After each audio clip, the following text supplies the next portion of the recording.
Cette vidéo sur Saint-Florent me tient beaucoup à cœur, parce que déjà, c'est le village où j'ai grandi. Saint-Florent, c'est un petit village dans le nord de la Corse, au fond d'un golfe que le monde entier nous envie.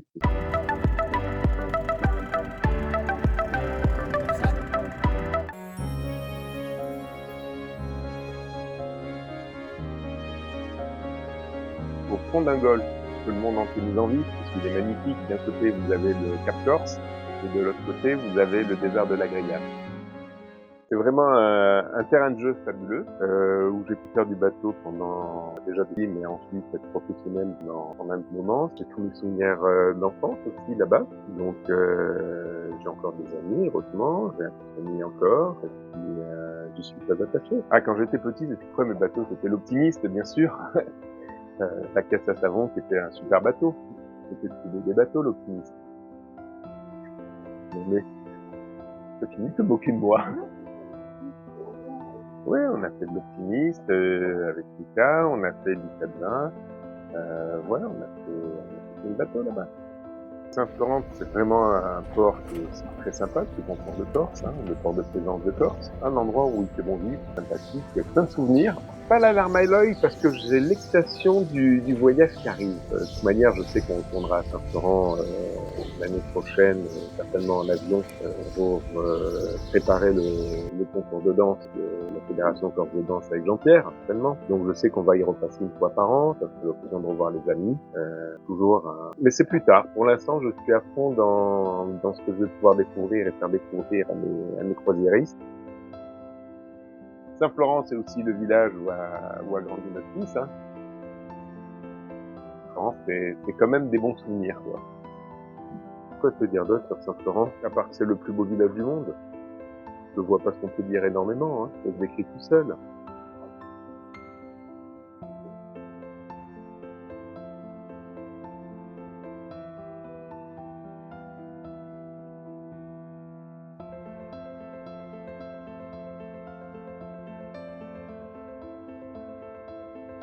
Voilà mon anode. On en a perdu une. Je vais vite aller la remettre. Dès que ça a arrêté de bouger 2 minutes. Donc j'ai perdu une anode sur mon arbre d'hélice. Elle va juste derrière l'hélice. Là devant j'ai l'hélice. Et il suffit que j'aille la refixer avec cette petite vis et la clé Allen. Ça sert tout simplement à être mangé. C'est un produit qui est fait directement pour être mangé sur les pertes de courant, de manière à éviter que ce soit l'arbre d'hélice qui soit mangé, tout simplement. Une anode sacrificielle, on appelle ça. Attention, ça va bouger.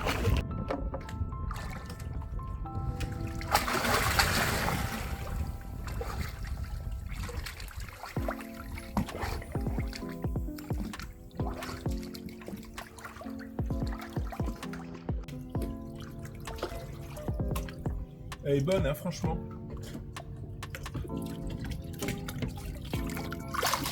Sors de l'eau, fais voir ton regard ténébreux.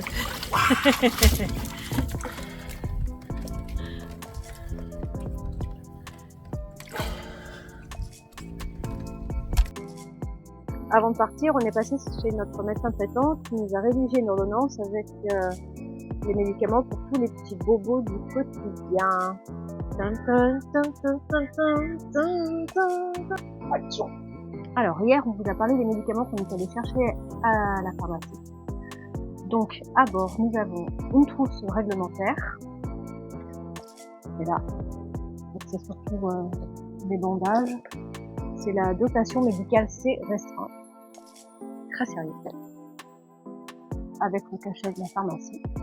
Et à titre personnel, donc notre médecin traitant nous a rédigé une ordonnance avec les médicaments dont nous pouvions avoir besoin en cas d'extrême urgence. Donc hier, on en a profité, pas pour faire le tri, parce que ça se faisait, mais pour réorganiser nos médicaments à bord.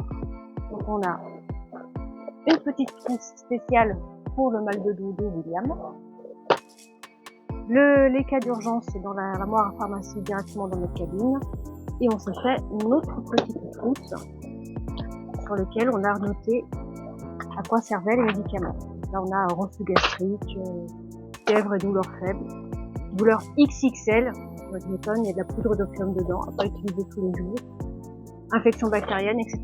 Donc, en cas d'urgence, en cas de nécessité, on devrait rapidement pouvoir trouver les médicaments dont on a besoin.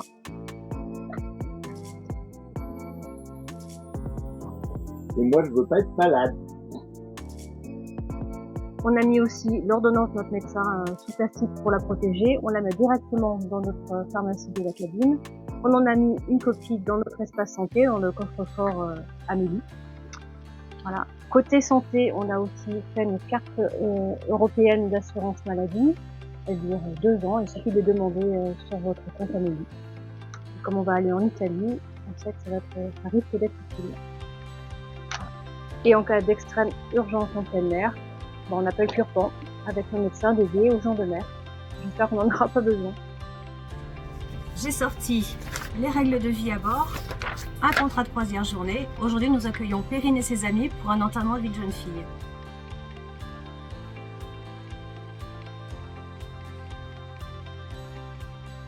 Le Cap Corse, le bout du bout de la Corse, magnifique par tous les temps. Quand il fait beau, c'est splendide. Quand la mer frappe les rochers, c'est impressionnant. Voilà ce qu'on appelle une marine. C'était au départ le villa de pêcheurs qui est dans l'eau.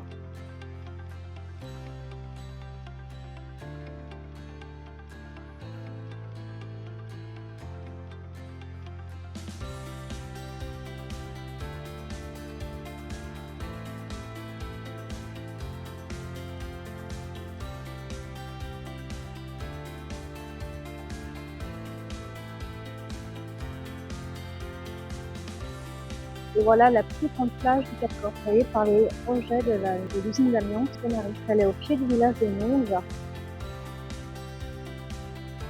Et Nonza avait aussi sa tour génoise.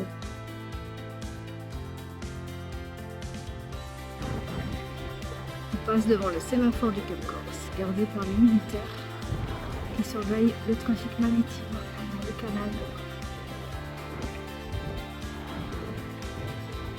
Sémaphore d'air, ça pour le catamaran atypique pour un effet radio, bonjour. Merci, bonne journée.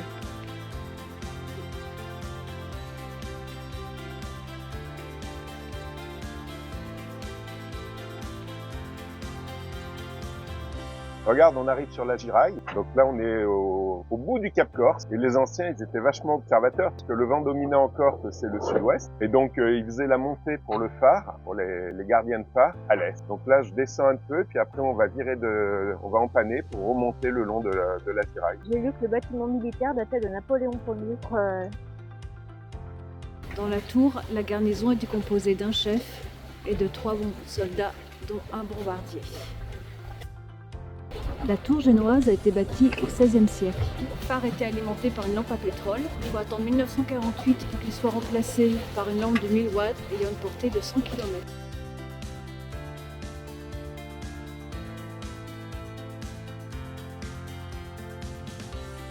Sur ta droite, tu as l'Altania, c'est un bateau de remorqueur. C'est un remorqueur qui va a priori à Bastia. Il est à 9,6 nœuds, donc il va pas bien vite le garçon. Il est à 300 mètres de nous à tout casser. Il fait 26 mètres de long par 9 mètres de large.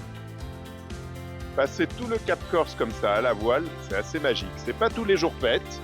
Daniel, on fait partie du système qu'avaient installé les Génois à 83 tours qui permettaient de communiquer d'une à l'autre. D'ailleurs, si tu regardes de la tour Daniel, derrière toi, tu as les îles Finacaro là avec la tour. Et c'est ta vie. Et tout communiquait comme ça. Donc tu as les 83 tours qui permettaient de prévenir de l'envahisseur qui arrivait en Corse. Bonne navigation sur Atypique, à la semaine prochaine.